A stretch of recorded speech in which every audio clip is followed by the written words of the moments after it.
경계성 종양은 악성과 양성의 중간 성격을 띤 종양이고요. 세포의 증식은 암과 좀 비슷해요. 하지만 암이 무서운 거는 주변을 막 파괴하고 파고드는 침윤 성질을 보이는데 요거는 침윤이 없는 상태를 말합니다. 좀 애매한 거예요. 양성과 악성의 약간 중간 단계이긴 하는데 이것도 조금 위험하기 때문에 보통은 수술을 통해서 제거하는 게 원칙입니다. 근데 이게 만약에 뇌 속으로 들어가잖아요. 그럼 수술하기도 좀 애매하기 때문에 막 방사선 치료도 하는데 여하튼 양성보다는 위험하고 그래서 보험사 쪽에서 이거를 소외감 특약으로 나눠놨어요. 이것도 우리가 한국표준질병 사인 분류 기준을 조금 들여다보면은 여기 또 나와있죠. 행동양식 분류번호 아까 2는 제자리암이었는데 요거는 1에 1 0은 양성 1은 경계성 2는 제자리암 3은 악성 1은 내용이 불확실한 또는 알려지지 않은 성격의 신생물이다 라고 나와 있습니다. 이게 경계성 종양입니다. 진단 코드는 D37부터 D48이에요. 아까 제자리암은 뭐였죠? D00부터 D09 경계성 종양은 D37부터 D48인데 이 중간에 D45도 있고 46도 있고 47 있는데 요 5개 6개 종양은 암이에요. 암. 요 내용을 뺀 나머지 D37부터 D48은 경계성 종양이다. 우리가 약관을 또 볼게요. 아까 제자리암 약관 봤죠? 보면은 거의 비슷해요. 코드만 좀 달랐지. D37부터 D48까지 쭉 나와 있고 D47.1부터 여기 나와 있죠. 이건 제외된다. 이건 암이기 때문에 제외가 되는 거예요. 구강도 있고 소화기관 있고 중이 뭐 다 있고 생식기관, 뇌, 내분비선 다 있습니다. 여기도 똑같이 경계성 종양이라면 표준질병 사인 분류 중 행동양식 불명 미상의 신생물에서 정한 질병을 말하고 아까와 동일하게 진단 확정은 병리 또는 진단 검사학의 전문의 자격을 갖춘 자에 의해서 그리고 뭘 통해서 조직 검사나 미세 바늘 흡인 검사를 통해서 진단합니다 라고 나와 있어요. 이것도 똑같죠. 주치, 임상의사가 작성한 진단서 내용은 빠져 있기 때문에 이것도 다양한 분쟁으로 이어질 수 있다는 거예요. 그 중에서 대표적인 거 몇 개 설명을 드릴게요. 진단명과 우리 형태학적 분류번호가 달라서 보장을 받을 수 있음에도 불구하고 보장을 못 받는 종양들이 있어요. 대표적으로 우리 코의 그 부비동 쪽에서 발생하는 유두종이라고 있습니다. 진단 코드가 D14로 코드가 됐는데 이거는 상황에 따라서 조직검사 결과지를 보면은 경계성으로 인정될 수 있는 사례들이 있어요. 방광에서 발생하는 유두종도 있고요. 난소에서 발생하는 기형종도 있고 거대 세포종이라는 것도 있어요. 생각 처음 들어보죠. 이걸 보고 찾아내기는 어렵고 요 코드 있잖아요. 코드를 보고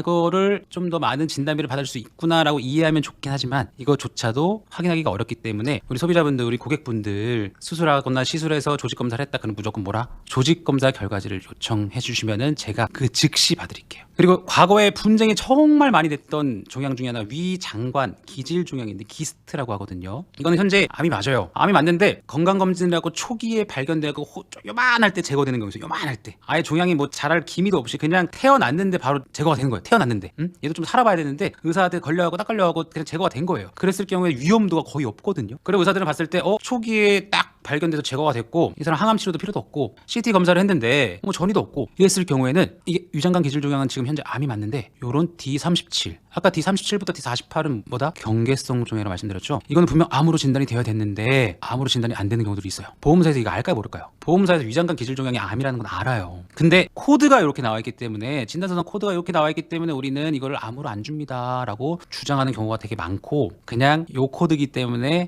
아무런 말 없이 소외감만 지급하는 경우들이 대부분이에요. 그래서 우리가 만약에 진단서를 봤는데 D37.다 경계성 종양이다 이런 무조건 검사 결과지를 발급받으셔서 확인을 해봐야 됩니다. 그리고 또 얘랑 거의 뭐 박빙이가 또 하나 있어요. 위 12지장, 직장, 결장, 소화기관에서 발생하는 종양 중에 혹시 들어왔는지 모르겠지만 유암종이라고 해서 유암종은 단어 뜻 그대로 암과 유사한 종양이다라고 해서 유암종이라고 불리는데 지금 현재는 명칭이 좀 바뀌었어요. 뭐라고 바뀌었냐면 신경내분비 종양으로 바뀌었습니다. 신경내분비 종양. 이 같은 경우에도 신경내분비 종양이 되게 발병률은 되게 많지 않지만 보통은 이제 우리가 대장내시경 뭐 이렇게 내시경 같은 경우에 우리나라 국민들이 되게 많이 하잖아요. 접하기도 쉽고 그래서 초기에 발견돼서 제거가 되는 경우들이 굉장히 많거든요. 이것도 초기에 발견돼서 종양의 크기가 1cm도 안 되고 주변에 침윤 전이가 안 됐더라면은 그 상태라면은 의사 선생님들이 이거는 암으로 보기보다는 여기 경계성 종양으로 진단서를 발행하는 선생님들이 꽤 많아요. 이게 잘못된 걸까요? 아니에요. 의사 선생님들은 종양의 형태도 고려할 수 있지만 환자 임상 증상도 같이 고려를 하기 때문에 진단 코드가 병리 검사 결과지랑 다른 경우들이 굉장히 많습니다. 이 상태로 진단서가 발행돼 갖고 보험금을 청구하면은 보험사 쪽에서는 당연히 소외감만 지급하겠죠. 코드가 요건데. 그래서 우리는 소비자분들한테 무언가를 때렸다 그러면 조직검사 결과지를 요청하신 다음에 보험금을 찾아줘야 됩니다. 겁니다. 아시겠죠? 이것도 특약을 보니까요. 이것도 좋아요. 아까 제자리암이랑 거의 뭐 똑같은데 남녀 특정 기관, 비뇨 기관의 경계성 종양으로 진단이 되고 수술을 하게 되면은 요게 또 나오고 소화 기관에서도 나오고 소장, 대장을 또 나눠놨기 때문에 나오고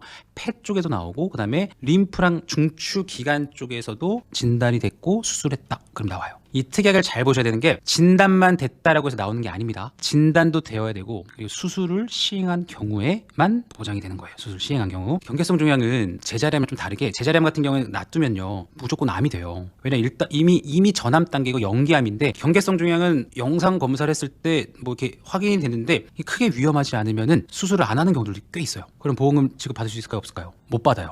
이 특약 같은 경우에는 진단이 되었다고 해서 보험금 지급이 되는 게 아니고 진단도 되어야 되고 수술을 해야 됩니다. 그래서 무조건 진단이 됐다 나간다 그렇게 알고 계시면 안 돼요. 수술을 꼭 해야 됩니다. 그 조건이 있습니다. 아시겠죠? 우리가 지금 제자리암이랑 경계성 종양에 대해서 지금 공부를 했고 그 전에 더 중요한 건 뭐 형태학적 분류번호였어요. 형태학적 분류번호를 통해서 보상을 받을 수 있는 실제 사례들을 제가 지금부터 하나씩 설명을 해드릴게요.